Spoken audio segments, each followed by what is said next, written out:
The time for talk is over. Patriots football is back, and we're here to break it all down for you here on this edition of Patriots Today by Chat Sports. Tyler Jones here. Patriots, Philadelphia Eagles, week number 1 in the National Football League. I have my keys to victory for your New England Patriots, as well as a look at the injury report coming up in just a moment. The Eagles walk in as a 4-point favorite over the Pats. The over-under at 45 for the first game of 2023. The Patriots come into this game with a chip on their shoulder, something to prove as they're in the toughest division of the National Football League, squaring off with the reigning NFC champions, who are as good as anybody in the National Football League entering 2023. A tough matchup to begin the season.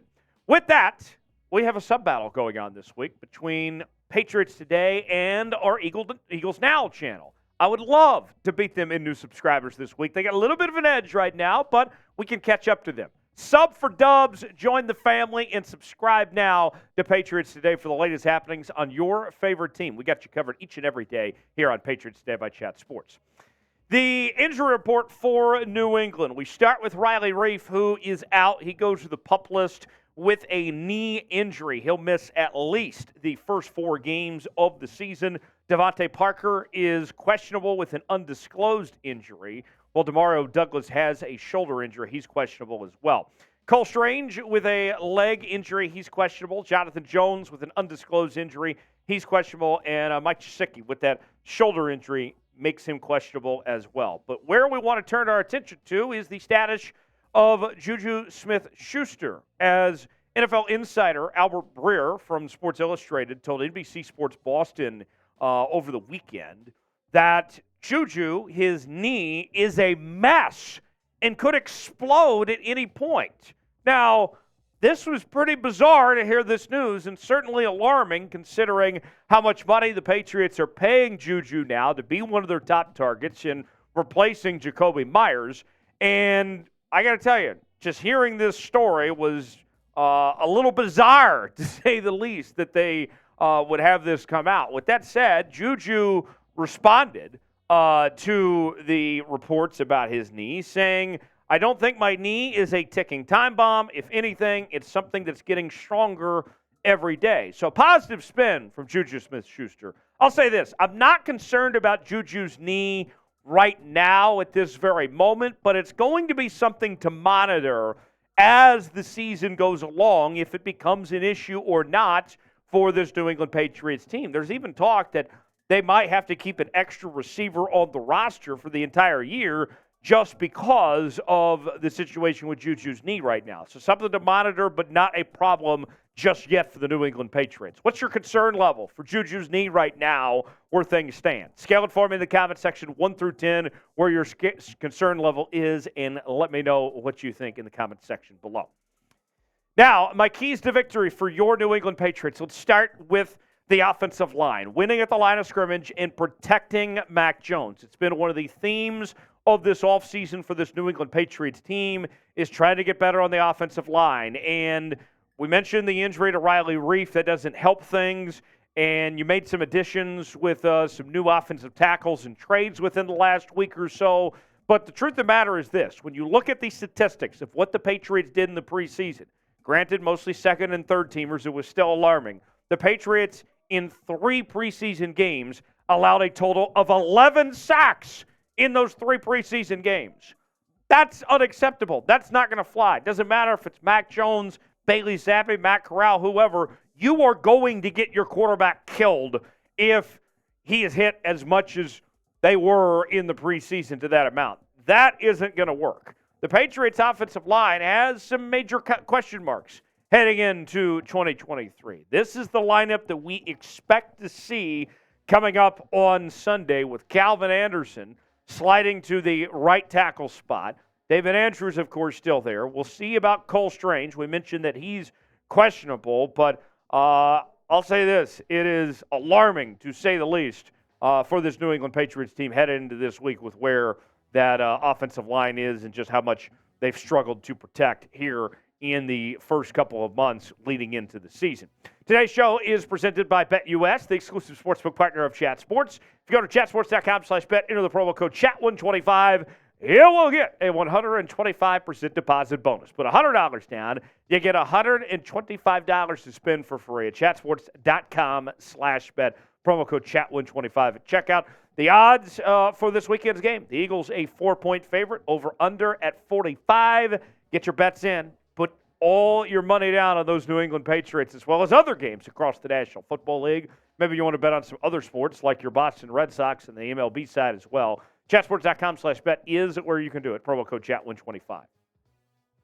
Second on my keys to victory for New England is establishing the run and where the Patriots are going. And when we've seen Bill Belichick be his most successful over the years has been when they establish the run to open up the passing game. And to me, you look at this backfield with Rhamondre Stevenson and Ezekiel Elliott, you have plenty of options. And I think the expectation is we've all had these concerns, question marks about Mac Jones and the passing game. One thing I look to that I have a question mark is the ability to run the football, because if you go back to last year, the Patriots weren't as good as maybe people thought when it came to the run game. I mean, sure, their run play percentage, 16th in the league, yards per rush, 19th, rushes per game, 22nd, rushing yards per game, 24th, rushing touchdowns per game, 24th. This run game could use some work. As much as we have sat here and said that, the passing game, Mac Jones and company's got to figure it out, they got to find a way to run the football better than what they did last year. Those numbers have to improve. There's no reason why the Patriots shouldn't move into that upper half and really establish the run for the passing game. I'm very curious how the Patriots are going to use Ezekiel Elliott. That is the great unknown. We didn't see Ezekiel Elliott in the preseason. We know that he's the number 2 running back behind Rhamondre Stevenson.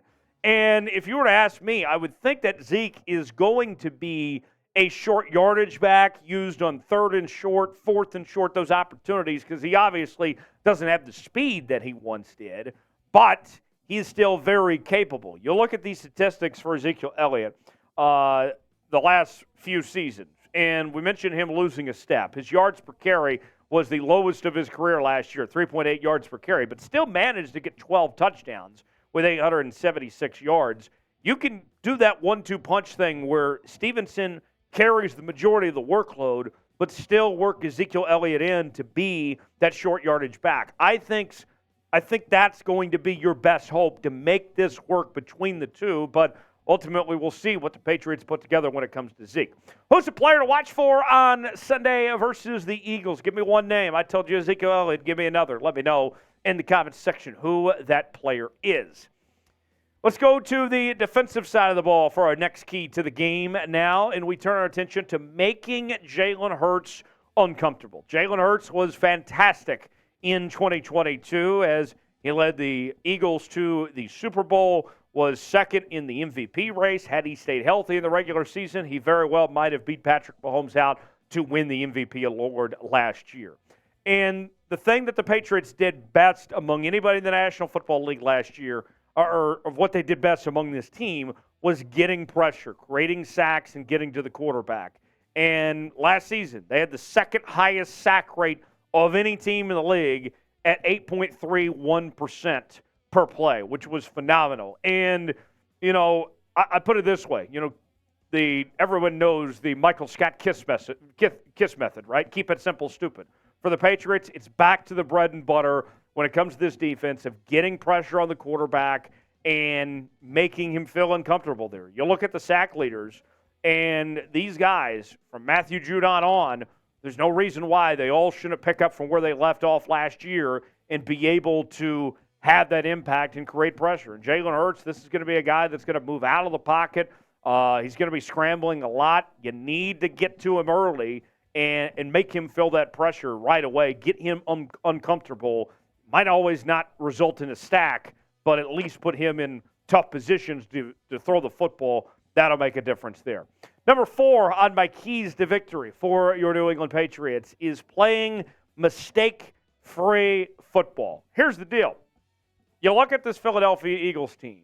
Not only are they loaded across the board with one of, if not the best rosters in football.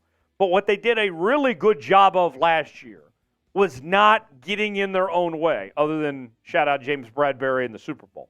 But other than that, look at these numbers, what the Eagles did last year in some of the key mistake statistics. Third down rate, third best in the NFL. Fourth down rate, fourth best in the NFL.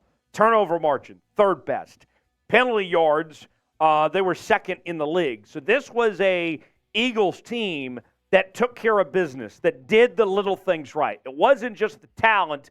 They played mistake-free. And so if you're the New England Patriots, with the Eagles doing everything so well, the margin of error is very thin for New England here. You have to play mistake-free because you know that the Eagles are not going to make many mistakes, that they're not going to stand in their own way. So if you're going to have a shot to hang with the Eagles, you have to do that yourself, have to play mistake-free football to be able to contend with those guys. What is the final score going to be for Sunday's game? I'll give you my prediction coming up in a moment, but I want to hear from you first. Chat in that comment section. Tell me how you think this game's going to go. Is it a Patriots win? Is it an Eagles win? What will the score be? Let us know in the comment section. So we talked earlier about establishing the run, and kind of twofold into that of not only establishing the run and making that work, is also winning the time of possession. If you're the Patriots, you have to keep that Eagles offense off the field. And you want to see Jalen Hurts and company on the field the least possible. Manage the game, manage the clock. This doesn't need to be an air raid offense where you're trying to score as quick as you can. Run the football, wear out clock, shorten this game, and make it ball control football 101, okay? I mean, I think about it this way. It's a situation where you want to win the time of possession, run the football, but also if you're the New England Patriots, you got to be thinking field possession football too, of putting the Eagles in tough positions and managing the game that way. It's all encompassing, right? And one key to that, when we talk about ball control football, is the punt game. And the man that we have dubbed around here the punt messiah, courtesy of producer Tyler Smith, Smitty. This guy's been great in the preseason. He had 11 punts, over 50 yards to punt, had a nice 69-yard long. Although I would ideally not like to have to see a whole lot of Bryce Behringer. Hopefully the offense is doing its part. But in theory, when he's out there, put the Eagles in tough spots to where they struggle to get downfield and where you can get the football back. Manage the clock that way. Going to be very interesting to follow. So, to recap, my keys to victory for New England. Got to protect Mac Jones. The Eagles got a heck of a pass rush there with some of their players. Got to protect him. Establish the run. Make Jalen Hurts uncomfortable. Play mistake-free. Got to limit those mistakes. And you got to win the time of possession. Play some ball control football. If you do those things, then you'll have a chance to beat the Philadelphia Eagles. With all that said, though, I got to be real with y'all. Don't hate me too much, but I got the Philadelphia Eagles getting it done. Just too much talent on that side for Philadelphia, for New England to hang in there. I think they can make this somewhat interesting of sorts if they do those things that we talked about, but I'm very concerned when it comes to that offensive line holding up against Philly, who might have the best front seven in football. I'll take the Eagles 24-14. Stay subscribed to the channel for more Patriots coverage each and every day here on Patriots Today. We're counting you down to kickoff all this week. Subscribe now and be informed what's going on with your New England Patriots. We'll have you covered. We'll see you next time here on Patriots Today.